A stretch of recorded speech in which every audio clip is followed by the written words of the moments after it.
반갑습니다. 더 낙찰TV 류여송입니다. 제가 최근 뉴스 기사를 보니까요, 경매 입찰률이 23년 만에 최고라고 합니다. 아마 꾸준히 투자하시는 분은 경매 법정에서 엄청난 인파를 경험하고 계실 것 같아요. 그 중에서 특히 아파트는 낙찰받기가 쉽지가 않죠. 그런데 이 아파트를 낙찰 받으시려는 목적이 어떻게 되나요? 투자 목적이겠죠.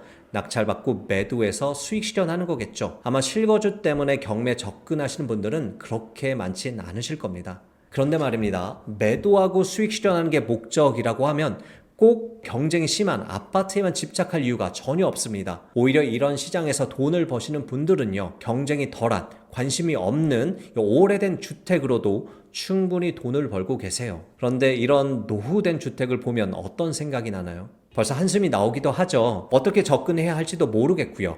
이런 건 건축하시는 분들이나 낙찰 받아서 철거하고 재건축하는 거다라고 생각하실 수도 있습니다. 네, 맞습니다. 이렇게 오래된 주택은요, 생각해 볼 수 있는 출구 전략은 두 가지 정도 될 것 같아요. 하나는 완전히 철거한 후에 재건축을 하는 방법이 있고요. 두 번째는 골격만 남기고 철거해서 올 리모델링 하는 방법이 있을 겁니다. 그런데 이렇게 오래된 주택을 낙찰 받아서 재건축이나 리모델링 하라고 말씀드리는 건 아니에요. 물론 추후에 여건이 되신다 라고 하시면 이런 방법을 통해서 훨씬 더 큰 수익을 기대할 수 있는 방법도 있습니다. 하지만 지금은 이렇게 재건축이나 리모델링을 하실 분에게 파는 방법도 있다라고 말씀을 드리는 겁니다. 일종의 땅을 파는 거라고 생각하시면 돼요. 건축하시는 분들을 제가 최근에 얘기를 해보면요, 작년, 재작년에는 일거리가 없어서 노셨대요. 공사비도 오르고 또 땅값도 오르다 보니까요, 한번 건축하기가 쉽지가 않으시대요. 그래서 어떻게든 건축해 보려고 저렴하게 나온 땅만 보러 다니신다고 하더라고요.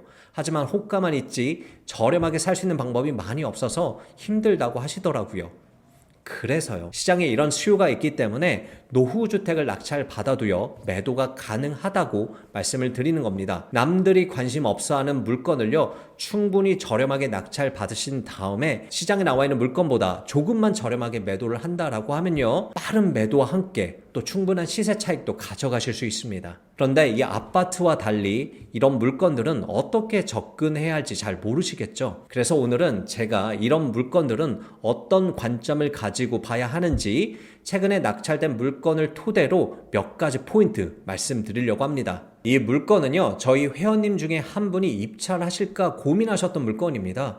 서울시 은평구 가련동에 위치한 다가구인데요. 토지 면적은 46평, 건물 면적은 101평입니다. 최초 감정가는 10억 6,400만 원대 진행을 했었고요. 3번 유찰된 후에 누군가가 10억 1,200만 원대 낙찰을 받아 가셨습니다. 8분이나 입찰을 하셨죠. 이게 공유물 분할을 위한 경매라고 나와 있는데 아마 상속받은 물건이거든요. 공유자들끼리 협의가 안 됐는지 공유물 분할 소송으로 나온 물건이에요. 참 이게 돈 때문에 가족들끼리 전쟁입니다. 참 안타까운 것 같아요. 네, 사진을 좀 보시면요, 이 물건이 92년도에 지어진 31년 된 아주 오래된 건물입니다. 공유자분 중에 한 분이 이쪽에 거주를 하고 계시거든요. 눈에 보이기에는 관리를 굉장히 좀 잘하신 것 같아요. 계단이나 그리고 문은 좀 오래된 문이긴 하죠. 벽이나 페인트나 이런 거는 관리가 굉장히 좀 잘 되어 있어요. 그리고 건물의 구성을 보면요, 지하에 원룸 하나, 투룸 하나, 그리고 1층에 3룸 하나, 그리고 2층에도 3룸 하나, 그리고 3층에는 투룸으로 구성되어 있습니다.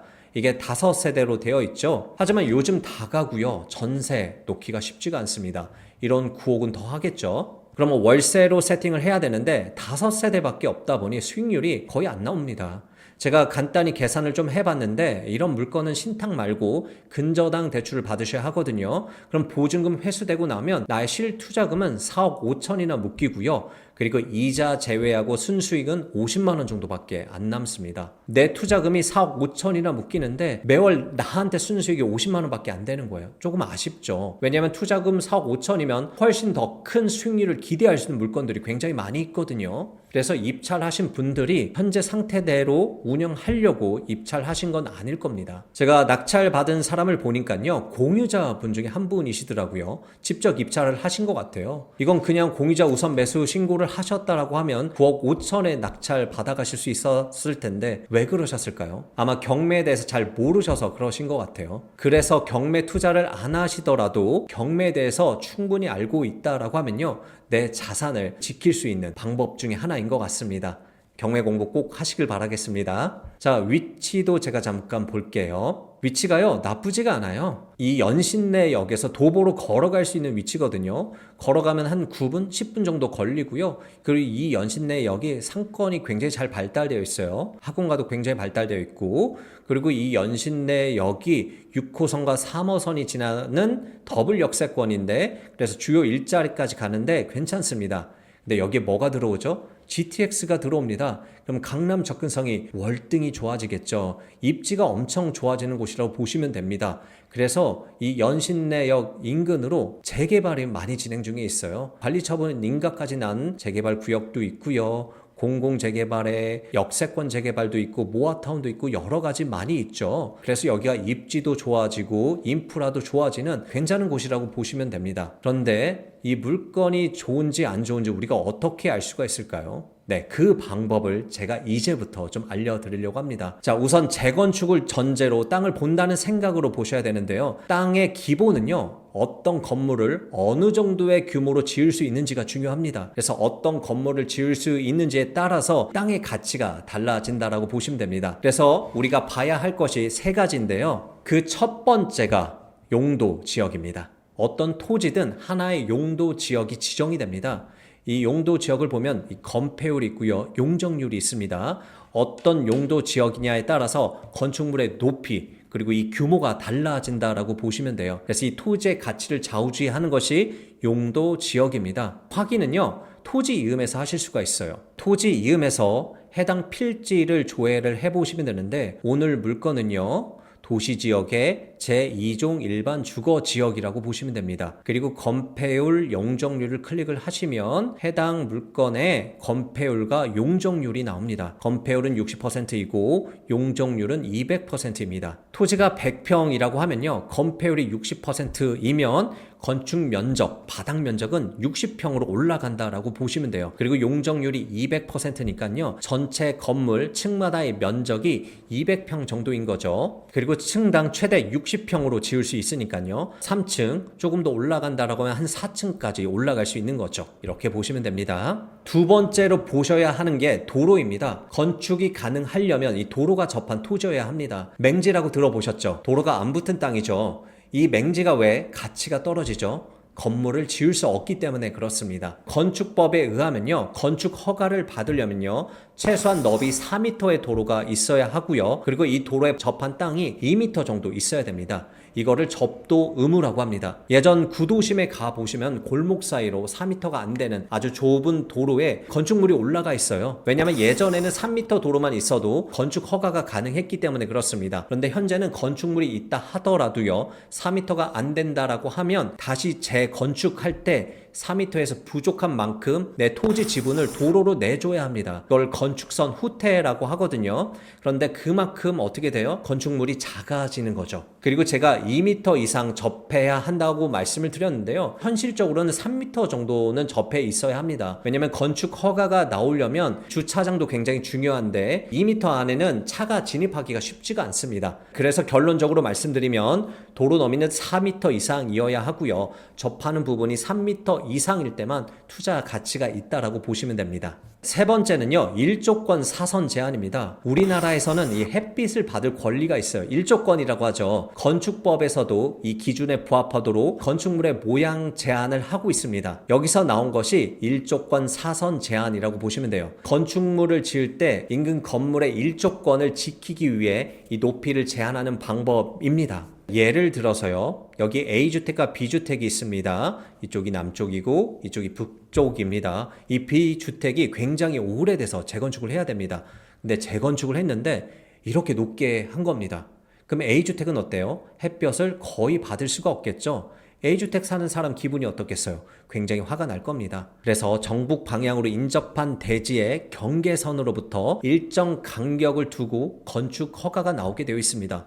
왜죠? 북쪽 대지의 건물 일조권을 확보하기 위해서 그렇습니다. 그래서 인접 대지 경계선으로부터 3층까지는 1.5m, 그리고 4층은 6m, 그리고 5층은 7.5m 이런 식으로 간격을 두고 건물을 지어야 됩니다. 4층과 5층은 어때요? 3층 대비해서 면적이 좁아질 수밖에 없죠. 예를 들어서 이런 건물들인 거죠. 왜 이렇게 올라갈수록 계단식 구조가 됩니까? 이게 일조권 사선 제한 때문에 그렇습니다. 그런데 이 공간이 아쉬우니까 이런 건축물도 나오죠. 무단으로 증축해서 위반 건축물이 나오는 겁니다. 그런데 이 북쪽 대지와 도로가 접하고 있다라고 하면요, 예외 적용이 됩니다. 이 일조권 사선 제한의 적용이 인접 대지 경계선이라고 말씀을 드렸는데, 북쪽에 도로가 있다라고 하면요, 도로 중앙으로부터 이동해서 적용이 됩니다. 도로 중앙이 접점이라고 보시면 돼요. 간격이 더 멀어지게 되죠. 간격이 더 멀어지니까 어떻게 돼요? 덜 깎이게 되는 겁니다. 그래서 일반 주거지역에 토지를 매수하고 싶을 때는요, 북쪽으로 도로를 접하고 있는 물건을 사는 게 훨씬 더 가치가 있다라고 보시면 됩니다. 자, 원리는 그렇고요. 이걸 다 아실 필요는 없습니다.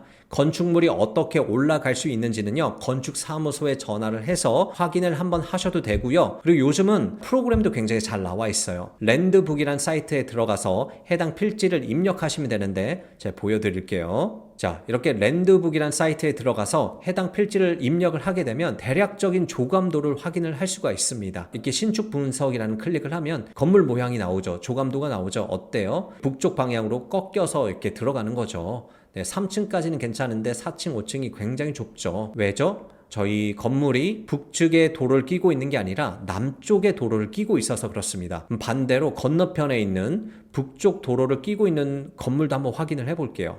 네, 조감도가 어떻죠? 이 건물은 3층, 4층으로 올라가도 어때요? 꺾이는 부분이 없죠. 네, 이렇게 북쪽으로 도로를 끼고 있어서 거의 꺾이지가 않습니다. 반듯하게 올라가죠. 자, 제가 거리뷰로도 한번 확인을 해볼게요. 자, 이렇게 보시면 이 왼쪽에 있는 건물이 오늘 말씀드린 경매 물건이에요. 그리고 이쪽 보시면 오른쪽 라인이 북쪽으로 도로를 끼고 있는 곳이라고 보시면 됩니다. 차이가 좀 보이시나요? 오른쪽에 있는 건물들은 어떤 건물들이에요? 이렇게 최근에 지어진 다가구 건물, 또 빌라도 보입니다. 반면에요, 남쪽으로 도로를 끼고 있는 건물들은 어때요? 거의 30년 훌쩍 지난 다가구도 있고요, 단독주택도 있고, 또 이렇게 오늘 물건처럼 붉은 벽돌로 되어 있는 오래된 다가구로 이렇게 구성이 되어 있습니다. 차이가 느껴지시나요? 북쪽으로 도로를 끼고 있으면 깎일 수 있는 부분이 적기 때문에 먼저 이렇게 빌라나 다가구가 들어섭니다. 하지만 이쪽은 어때요? 많이 깎일 수밖에 없기 때문에 개발이 아직 안 되고 있는 거죠. 그래서 어디에 있는 물건이 가치가 있어요? 북쪽 도로를 끼고 있는 부분이 더 가치가 있다라고 보시면 됩니다. 만약에 수요가 충분하다라고 하면요, 북쪽 도로를 끼고 있는 부분이 다 개발이 되고 난 다음에 그 다음에 이런 건물들도 누군가 사서 건축을 하겠죠. 오늘 경매 물건은요, 어디에 있어요? 남쪽 도로를 끼고 있기 때문에 이게 누군가 사기에는 좀 아쉽다라고 보셔야 되죠. 그래서 일조권 사선 제한을 정리를 해드리면요, 이렇게 도로로 있을 때 A, B, C 부지가 있다라고 할 때 어떤 물건이 가장 좋아요? 네, A 물건. 왜죠? 북쪽 도로를 끼고 있기 때문에 그렇습니다. B랑 C는요, 남쪽으로 끼고 있기 때문에 A보다는 덜 좋겠죠. 그리고 B랑 C 중에 어떤 부지가 더 좋을 것 같아요? 도로랑 더 많이 접한 부분 B라고 생각하실 수도 있는데, 이게 북쪽으로 건물이 깎여서 내려가잖아요. B 같은 경우는 거실이 어디예요? 남쪽 방향으로 되어 있겠죠. 그래서 전 세대가 다 깎인다라고 보시면 되고요. C는 어때요? 거실을 동쪽 방향으로 돌 수 있기 때문에 일부 세대만 깎인다라고 보시면 돼요. 그래서 건축주들이 좋아하는 건요, B보다 오히려 C를 더 선호합니다. 그리고 만약에 코너에 물건이 있다라고 하면 가장 좋겠죠. 좁은 땅으로도 더 높은 건물을 지을 수 있기 때문에 그렇습니다. 그래서 현재 상태에서는요, A, C, B 순으로 가치가 있다라고 보시면 됩니다. 여기까지 제가 노후된 주택을 볼 때 봐야 할 포인트 좀 말씀을 드렸습니다. 자, 우선 세 가지만 보시면 된다라고 말씀을 드렸는데, 첫 번째가 용도 지역이었습니다. 두 번째는요, 도로가 너비가 4m야 되고 접하는 부분이 3m 정도는 되는 걸 보셔야 된다라고 말씀을 드렸고, 세 번째는 일조권 사선 제한 때문에 북쪽 도로를 끼고 있는 거, 접하고 있는 걸 보셔야 된다라고 말씀을 드렸습니다. 어렵지 않으시죠? 다 하실 수 있습니다. 남들이 다 하는 물건, 그리고 경쟁이 심한 물건 하시는 것보다는 이 경매에 보다 실질적으로 수익을 안겨줄 수 있는 경쟁이 덜한 물건이 굉장히 많이 있습니다. 이런 물건에도 관심을 가져보셨으면 좋겠습니다. 하지만 혼자 하시기 두렵고 혼자 하시기에는 아직 잘 모르겠다라고 하시는 분들은 저희 더 낙찰TV와 함께 하시는 건 어떠실까요? 저희 교육이 궁금하신 분은요, 위에 연락처로 전화를 주시면 됩니다. 여러분들이 스스로 낙찰받고 매도할 수 있는 그날까지 저희 더 낙찰TV가 함께 하겠습니다. 이상 더 낙찰TV의 류여송이었습니다. 감사합니다.